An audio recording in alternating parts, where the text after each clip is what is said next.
So let's factor this trinomial. We have a trinomial, a quadratic trinomial, which means that we have three terms.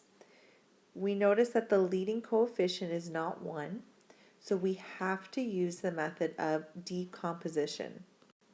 To use decomposition, first we want to make sure that our leading coefficient is positive, so I'm going to factor out a -1.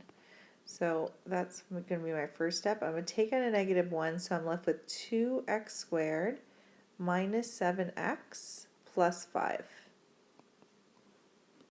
What's really important here is that I didn't divide by -1 and cancel it out. The reason I can't just divide by -1 and just cancel this guy out is because it's an expression, it's not an equation. I can't divide by -1 on this side if I can't do it on this side. So I'm just going to take that -1 out and leave it there. And now I'm left with the trinomial, quadratic trinomial, where our coefficient is positive, and now I can use decomposition. And in decomposition, what we're going to do is we're going to break up this middle term into two other terms. So first we need to find two numbers that multiply to a certain number and add to another. It has to multiply to our A and our C value multiplied together. In a trinomial, we call this coefficient A, the coefficient in front of x squared, this coefficient B in front of x, and this coefficient C. So it needs to multiply to A times C. So multiplies to 10 and adds to our B term, -7. So we need to find two numbers that do this. If there aren't two numbers that satisfy this, then this is non-factorable. But if there are, we can factor it. So take a look at the product, first of all, because there's not an infinite number of things that will multiply to 10 in terms of whole numbers, but there are an infinite number of whole numbers that will add to -7. So start with this guy here. Two numbers that multiply to 10, we know maybe 5 and 2 could be involved because that could also add to 7. And if we make both of them negative, then that's going to multiply to 10. -5 times -2 multiplies to 10, and they add to -7. So our next step is to break this -7 up into two terms, -5x and -2x. So this would be equivalent to -7.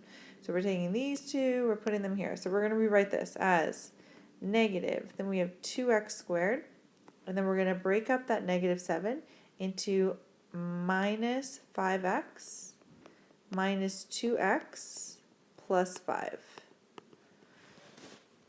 All right, next step is we have to group, meaning we are going to pair the first two terms together and the second two terms together, and then we're going to common factor within these groupings. So we're going to take out the largest common factor of these two terms. So the largest common factor of our first two terms is just x. They don't have any, we can't take any number out of 2 and 5 evenly, so I'm just going to take out an x, change it to square brackets, and I'm going to be left with 2x minus 5. And I know I've done that right because if I expand this, I should get this back. And so I would have x times 2x is 2x squared, and x times -5 is -5x. Let's do the same over here. Is there any common factor that we can take out? Not really, but we can take out a 1, and we can also take out a -1.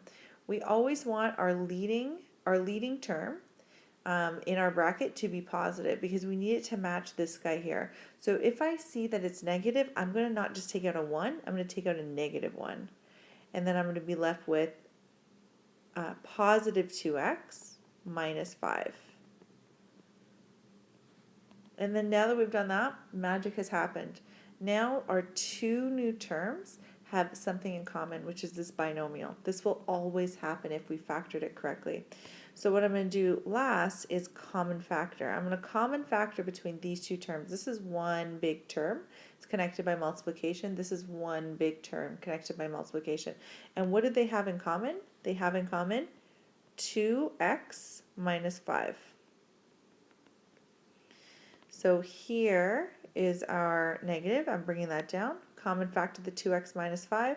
What will we be left with in the first term? Well, we're going to be left with an x and a negative 1 in the second term. So we're going to be left over with x minus 1, and we are done.